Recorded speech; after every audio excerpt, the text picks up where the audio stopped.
Welcome back into the Billiken breakdown here. I'm Matthew Rocchio, and to start off this video, it's going to go differently than I thought it did, mainly because I didn't think I would dive as deeply into the Billikens' 51-point win over Avila University as I did over this past week, and also because on Thursday, some things got thrown into the spinner about the game coming up here later today for the Billikens against Loyola-Marymount, as Kellen Thames came down with an earlier illness. It looks like he might be playing. Kalu Anya also got hit with an illness. We don't know anything about that right now. Kobe Johnson's still out. Robbie Avila's still out. So a lot of things being thrown at the Billikens right now as they face off against Loyola-Marymount. And that kind of changed what was going to be in my preview video for when they faced off against Marymount, because the Kalu Anya stuff really was going to be the focus, because without Robbie Avila and with a different five, it really changes what you can do. And Loyola-Marymount is actually even bigger and longer than Santa Clara was. And if you go back to our Santa Clara preview video, a lot of that conversation was just about the offense needing to make quicker decisions, but also the fact that there was a change now in the lineup. They could have done different things. And, you can dive into the Avila tape and see that Kalu Anya is playing essentially the same kind of defense that Robbie Avila is playing. He's playing drop and he's not switching. And I wonder if he's healthy, if we could see a change in that game plan for the Billikens, because that allows them to switch all over the place. It allows them maybe to put a smaller player onto Javon Porter, who's more of a scorer at 6'11" than he is maybe a traditional big man or a rebounder. So maybe you can put Kellen Thames on him, and then you can switch Kalu Anya onto a different player, maybe they're non-shooting big. It opens up the possibilities of what you can do. And obviously, if you have the change and you don't have Kalu Anya and you're having to pull from your bench and you're going to more traditional bigs like Max Picard or Killian Brockhoff, although I shouldn't call Max Picard a traditional big. Nonetheless, he doesn't yet offer the same versatility and experience that a guy like Kalu Anya does. So if you don't have those guys, it really changes the game plan for Loyola-Marymount, and it makes me go back to focus on the big things from the Avila game, which was, how was the offense looking without Robbie Avila? And also the big games from players like Amari McCottry. Obviously, we can't overlook the big games offensively from Gibson Jimerson. He had 28 and 4 against Avila on 9 of 17 from the field, 6 of 11 from deep. Larry Hughes finally found his stroke after a tough first game. He went for 15 points on 5 of 8 shooting, all of that from deep as well. And he was really active in the defensive area where they want to see him as well. Those guys played great. And I might just I'm going to probably put out a video on Larry Hughes and his defense as the season progresses. We all know what Gibson Jimerson can do. And by the way, the big storyline coming out of the game, of course, was 41 three-point attempts for the Billikens, which was a record for them in a single game. They actually got a 42nd attempt when Isaiah Swope was fouled on a three-point attempt where he got 3 foul shots, but it was 41 official three-point attempts. And you can check out the link in the bio of this video if you want to watch a quick 2-minute video over on my Twitter channel where I clipped off all 41 attempted threes. And Josh Schertz, I put some audio from Josh Schertz's postgame under that video where he really broke down what he thought about those threes and why shooting that amount of threes was kind of expected in that game, and also kind of how the three-point math works out if you're one of those basketball nerds. So let's dive into some of the good things from the offense. Right out of the gate, I want to get into the big game from Kellen Thames. He had 16, 8 and 2 offensively. He also added in 4 steals, and that really contributed to his offensive game as he got out in transition and helped a lot. He was also an outlet in transition for the Billikens a lot. So let's break down some of the Kellen Thames video. Right out of the gate here, we're going to see how the Billikens just got the ball to Kellen Thames early on at alley-oop. Early on, getting him downhill in possession in the half court. He can't hit that one, but it's about the spots they're getting him to. Here you see he takes it to the rim. He's going to finish here, but you'd like him to look a little bit more for the shooters. Here's another one where you want him to see him looking for the shooters. Great finish, though, at the rim. This is Kellen Thames' game. Get downhill and make plays. Here he is slipping a screen in the pick and roll. Want him to finish that, but a good look here. Again, they get the ball ahead quickly. Great play by Thames there. And again, Thames in transition, pulls down the rebound. He's got a shooter open, takes an opportunity, he scores, but again, you want him looking for the shooters in this offense. Downhill again, in transition, finishes at the rim. They found ways to get him the ball in the half court like this. Again, he turns the ball over here. He doesn't get the actual shot off. Looks like he was trying for a shot. He actually draws the foul, but it looks like you want him looking for that pass again. Great job here, and here he is looking for the pass. He has 2 options, and he's going to hit Gibson Jimerson here clean for this 3-point attempt. Here he is running in the pick and roll. He's going to deny the screen, gets it to his pick and pop. He's got shooters everywhere. You like when Kellen Thames is looking because he's drawing attention because he's scoring at the rim early, and then he's looking for his passes later on in the game. Here he is, a little two-man game with Isaiah Swope. Great kick here. He's got shooters. He's got cutters, and he finds somebody open for a good shot. Not about the result. It's about the process. Here he is running the pick and roll. We saw that was the way that the Billikens got him the ball in his hands more, and here he is getting a great pass to Larry Hughes for a good attempt. Downhill in transition. He's going to draw the charge here, but you like the look. Quick moves by Kellen Thames, and here he is, just 2 plays in the dunker spot. Does a great job getting himself in position right where he needs to be for the passer. Finishes one, can't finish the other one, and here he is pulling down a couple offensive rebounds. This is just Kellen Thames' game again, making the smart outlet pass, and here he is finishing an offensive rebound in style. Then we're going to watch a little defense here by Kellen Thames. He gets beat on the backside, but great recovery here. Great strip here. He's so good at getting his hands in and getting tags. Watch the drive against McCottry. Who comes away with the steal? Kellen Thames on the tag right there. That's great defense from Thames. And here you're going to see one more from Thames here.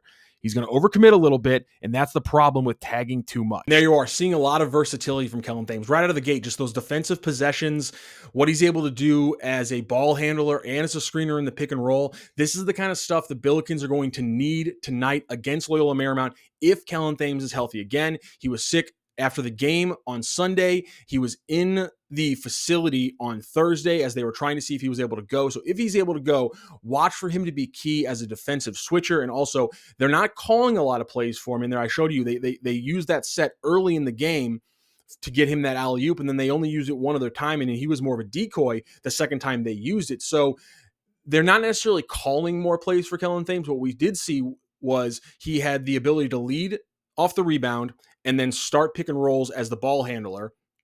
And then we even saw in the half court him getting the ball as the pick and roll ball handler, getting him involved as the screener in pick and rolls. You saw him slip that one with Amari McCottry. So they are finding different ways to get Kellen Thames involved offensively, and I expect that kind of role to expand as we go through the season.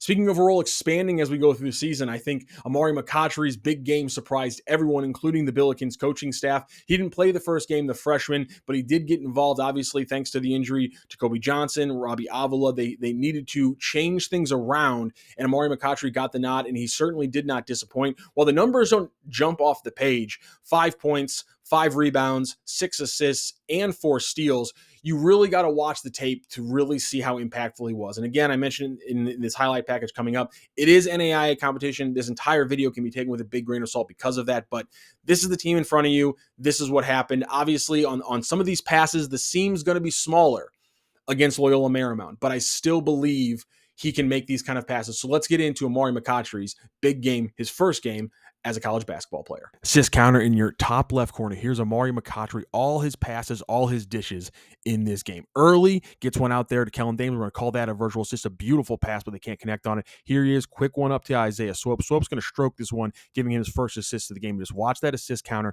and watch all these different passing attempts from Amari McCottry. Look at the different passes he has, and what a dish to Kalu Anya down low. Just Amari McCottry was in his bag this entire game. Little dribble move here. Again, he's got multiple shooters on the baseline, tiptoes, finds Gibson Jimerson. Call that another virtual assist. Great pass there. Downfield, down the court. Here he is. He's got space. He's got time. Another great drop off to the dunker spot, but unfortunately, Kellen Thames can't finish that one. Quick pass there from Amari McCottry. Josh Schertz is going to love that kind of play in transition. He obviously gets it to a great driver in Kellen Thames. He's got all kinds of space to hit Gibson here. Probably should have done a bounce pass, but it still walks away with an assist. Good look there. Little two-man game on the wing from McCottry and Gibson. Slips the pick and roll. He's got shooters, and watch the one-handed dish to the corner here from McCottry. Just ridiculous. He's got huge hands, and you'll see a lot of one-handed assists from him here. There he is pulling down an easy offensive rebound, finds the shooter. Good attempt there from Swope, and we're already up to 4 real assists and 5 virtual assists. This one's going to fall out for another virtual assist. Kellen Thames got to finish that one, but a great job running the pick and roll from Amari McCottry. Speaking of running the pick and roll for Amari McCottry, here he is with Kalu Anya, top of the key. Gets down hill, and then unfortunately he's going to draw the charge, but still it was a good look to his dunker spot again. And now we're just going to see a bunch of virtual assists late in the game from him because he was all in his game. There was one to Casey that he couldn't handle. Extra pass from McCottry there to Max Picard. He's not going to put that one down in the pick and roll again. That's the problem with McCottry right now. He shouldn't be jumping right now. That was really the only turnover-worthy play that we've seen from him, though. And look at the real assist and the virtual assist counter stack up. Great pass there to Josh Schertz. He can't finish the hockey assist play. Skip pass here to AJ Casey. That's going to be his 6th and final assist of the game. We got a couple more virtual assists because he's going to wait on this one. And watch the move here to Max Picard. Ooh! See that one-handed assist. He's able to shoot that out there. So dangerous. He can't put it down. Same possession. They reset to McCottry. He's going to do it again. And a little dish to Casey, and Casey wasn't ready for it. We'll call that virtual assist number 9, or virtual assist number 10, excuse me, for McCottry. And there's real assist number 6 in the final play. So 6 real assists, 10 virtual assists for McCottry for 16 total, basket-worthy plays as a handler. Just a ridiculous game from McCottry. He didn't do as great shooting the ball. That's one part of his game where he's going to have to make improvements. These are the 3 misses he had from deep in this game. Again, these are shots you want him taking, especially in a game like this when you have a 45-point lead like on that last attempt. But that's one part of his game you want to see improvements. One part where we're already seeing improvements is defense. Watch these defensive clips for Amari McCottry. He is an absolute headache. Again, it's NAIA competition, but this is him competing the way you want him to right there. That was the play you saw earlier with Thames, and there's McCottry getting cookies on that one, getting his hand involved, and then finishes on the other side exactly how you want to see him do it.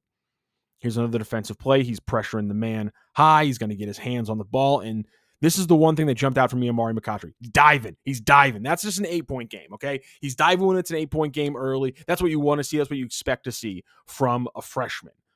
But the fact that he's able just to dive, look at him, making the extra effort, diving again, still just an 8-point game, but he's diving all over the court to try to make this game happen. But here's sometimes the problems happen. He loses his man. I'm not sure what happens here. You see a man's wide open. McCottry gets in a little disagreement here with Kalu Anya. They're going to zoom in. You're going to see the lack of communication early in the play leads to some maybe poor communication after the play for the Billikens defense. That's something Josh Schertz talked about going forward. But McCottry individually making plays on defense. There we go. You saw they kind of missed the switch, and there's McCottry almost making and saving the play on defense. Here he is matched up again. He's going to fight through the screen. I don't like this foul call. I love the way he's fighting through the screen, trying to stay over it on a shooter. He's getting a tip on a steal there. Just every play of this game, especially late, McCottry's making plays. Here's another steal again. He's on the ground. He's diving. I love this. Watch his head drop. This is a guy who's playing his heart out this entire game, and look at his head drop. He's watching this play again because he's diving all over the place. He's playing hard defense. Look, dives for one ball, gets away from him. He's just going to re-dive again. You love that.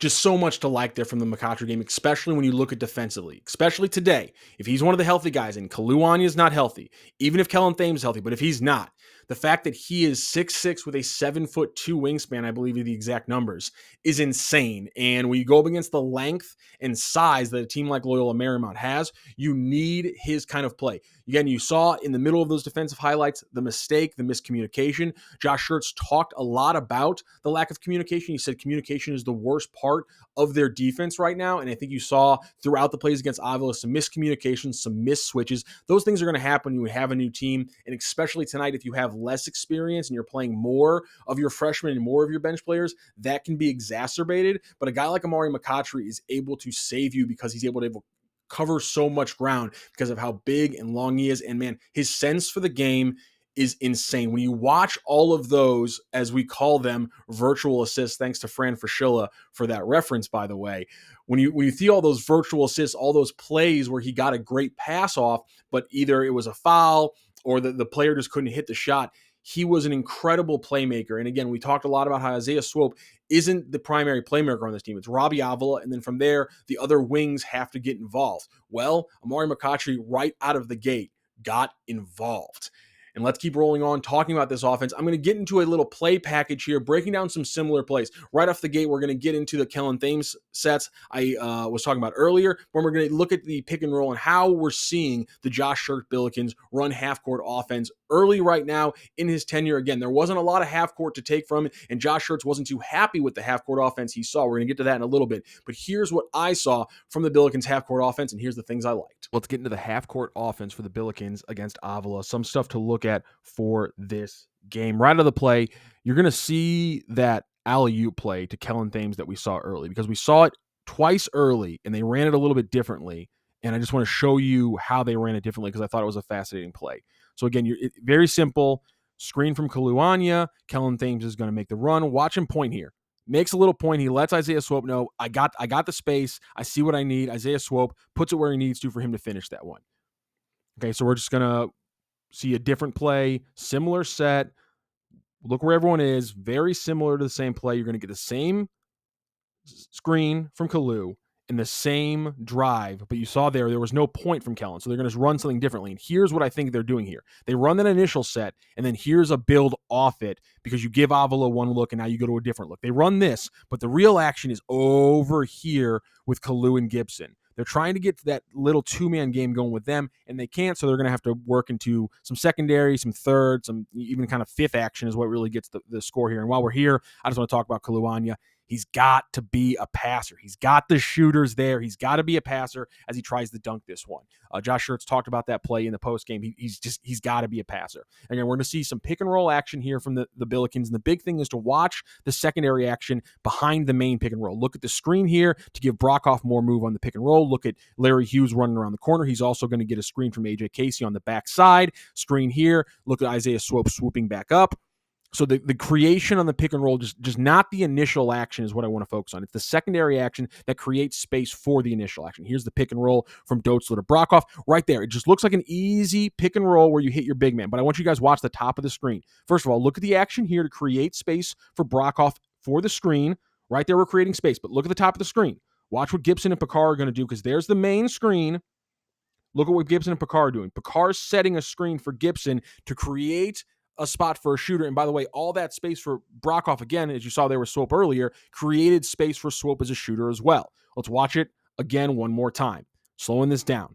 There comes Brockhoff on the original screen. You got the action over there in the back, and again, you got Isaiah Swope as another corner. This is how you create good offense. It's not that complicated, but you can do it. And here's some stack or Spain pick and roll. I'm not sure what the Billikens are calling it. Essentially, you got one initial screener, and you got a guy behind him. And now he doesn't set a screen here, so maybe this isn't Spain or stack, but it has the same idea where you're creating this confusion in the middle where you get Casey down low with space or you get Hughes with space over there, and the Billikens go into their secondary action when that doesn't work, and it's usually a dribble handoff on the wing. Isaiah Swope gets a three-point action here. So similar Spain or stack pick and roll here. Watch what they're going to do here. Early action to create space, the double pick and roll down there, the screener from Gibson, and then you try to create some shooting opportunities either down low or up high. So here it is again. We're going to slow it down. Initial screen from Brockhoff. There's Gibson behind him. By the way, they're icing the screen. That's something that Avila was doing that kind of threw the Billikens off a little bit. Gibson slips the second screen, the screener. Look at the two seams that Isaiah Swope now has to pass into if he wants them. And he's going to go ahead and go throw the skip pass because they crashed on Max Picard. Unfortunately, he steps out of bounds. We're just going to watch it again really quick. And again, watch Gibson Jimerson up there at the top. Again, he's going to slip that right there. Look at the space that they create. Again, they're not able to capitalize it, but that's what Spain and Stack are trying to create for your pick and roll. And now here's the hammer play that I was talking about. Very simple, and they run it a couple different times. Here's all the plays first, and you can see if the same action jumps out to you guys. Gibson's on a drive here, not a shot, but the same action starts it off. Here it is again. So we get 3 plays with similar action. Now let's take a look at what happens. Okay, so first play, same set. 5 out, no one's in the paint, dribble handoff on the top.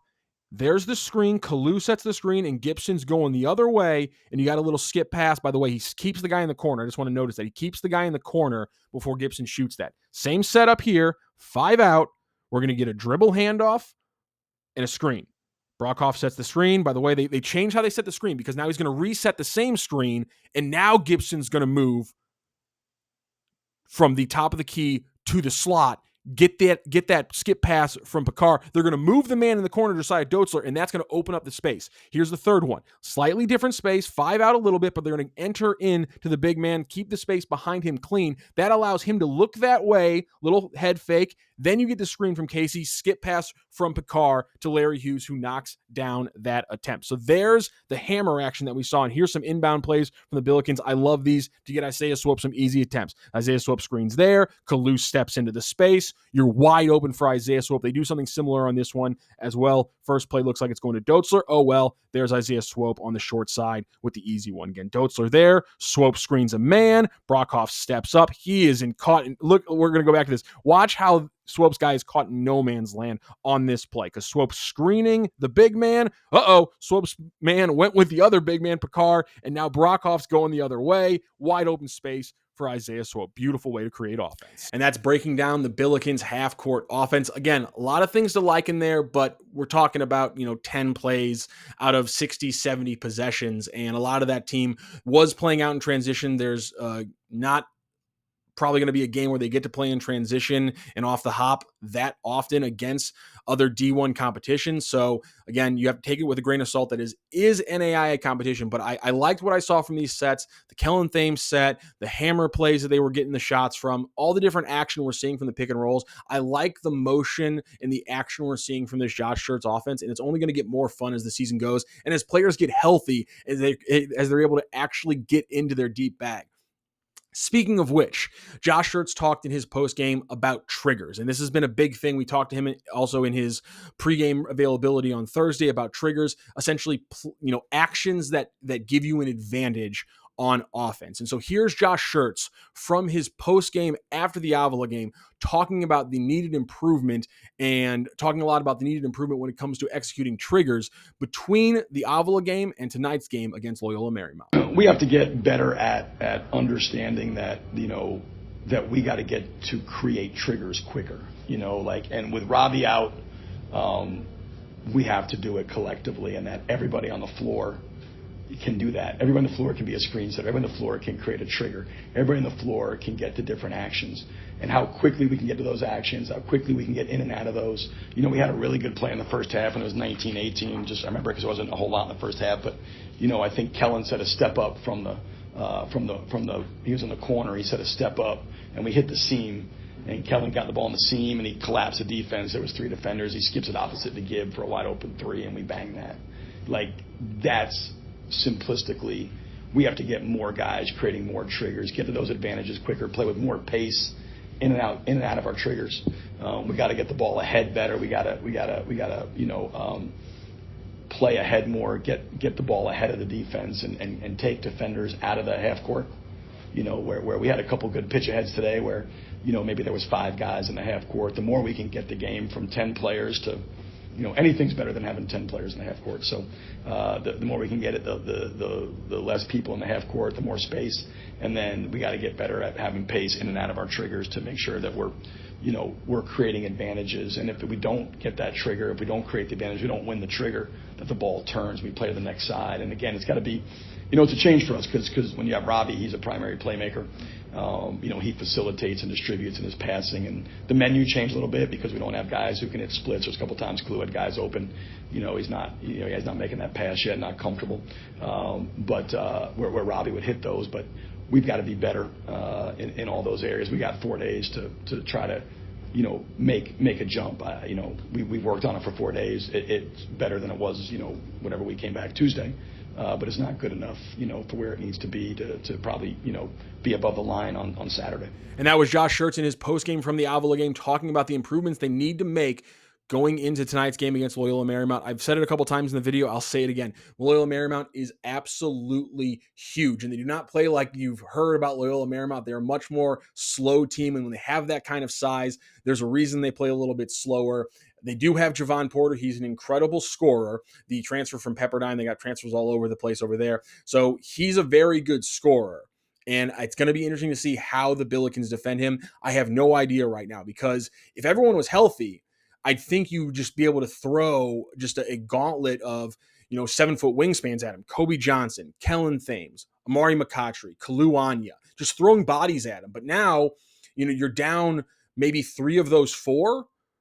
Maybe 2, maybe best case scenario, you're still without Kobe Johnson, but worst case, you're without Kalu, Kellen, and you still just have Amari. So it's going to be interesting to see how they throw the defense at Loyola-Marymount.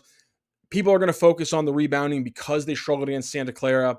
I think it's probably not going to be great, but I think it's going to be a smaller problem. For me, It's about the offense when it comes to the Billikens. I like what I'm seeing early on, but when you're not healthy and when you don't have Robbie Avila, and you just heard Josh Schertz talk about it, other players need to step up. They need to be collective playmakers. They need to be a collective team. That's what we need to see from the Billikens tonight. The Billikens face off against the Loyola-Marymount Lions tonight at Schertz Arena at 7 p.m. And you can come back to Billiken Breakdown after the game to see what happened.